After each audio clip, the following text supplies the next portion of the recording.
আমরা শিক্ষানুরাগী ঐক্য মঞ্চের বিএলও শাখার উদ্যোগে আজ রাস্তায় নামতে ভাবে চাপে রাখা হয়েছে। তারা এই কাজের মধ্যে রয়েছেন, অনেকেই তারা বাধ্য হয়ে আজকে আসতে পারেনি।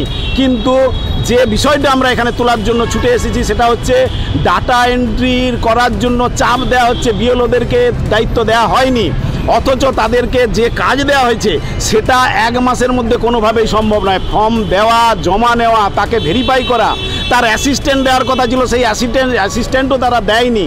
তাহলে এইরকম একটা কাজ, এত কাজের বোঝা যেভাবে চাপিয়ে দেওয়া হয়েছে, তার বিরুদ্ধে আমরা বলছি ডাটা এন্ট্রির দায়িত্ব অন্যকে দেওয়া হোক, ডাটা এন্ট্রি অপারেটর নিয়োগ আলাদাভাবে করা হোক। বিহারে এভাবে নিয়োগ করা হয়েছে, তাহলে ওয়েস্ট বেঙ্গলে হবে না কেন? সিইও দপ্তর থেকে বলা হচ্ছে রাজ্য সরকারের কাছে নাকি তারা এই অপারেটর চেয়েছিল। তো আমরা প্রশ্ন করছি, আপনি রাজ্য সরকারের কাছে চেয়েছিলেন, কিন্তু রাজ্য সরকার যদি তা না দেয়, তার দায়িত্ব কি চাপিয়ে দেবেন বিএলওদের উপর? এটা কোনো কথা হলো নাকি? ফলে এর বিরুদ্ধে আমরা প্রতিবাদ করছি যে কোনোভাবে ডাটা এন্ট্রির কাজ বিএলওদেরকে দিয়ে, যারা এই বিষয়ে দক্ষ নয় তাদের দিয়ে এটা করানো যাবে না কোনোভাবেই।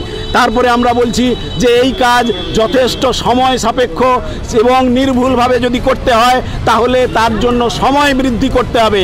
এই দাবিও আমরা তুলে ধরবো আজকে ডেপুটেশনের মধ্য দিয়ে।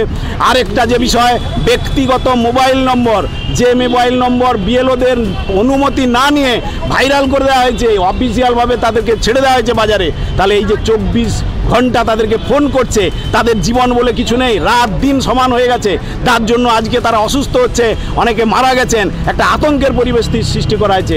এর বিরুদ্ধেও আমরা তুলে ধরছি, এই দাবি তুলে ধরবো।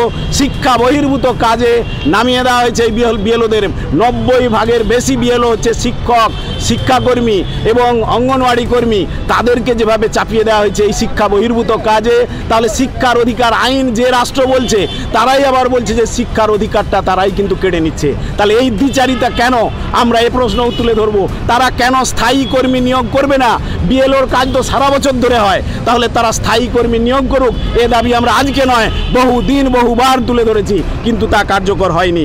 এবং পাশাপাশি শুধু এখান থেকে নয়, লোকাল লেভেলে সেখান থেকে ইআরও থেকে চাপ সৃষ্টি করা হচ্ছে যে এই কাজ 24 তারিখের মধ্যে তুলে দিন, এত তারিখের মধ্যে এইটা করে দিন, এত দিনে বলে দেব 90 জনের ডাটা আজকে মানে এক দিনে ফিল আপ করুন।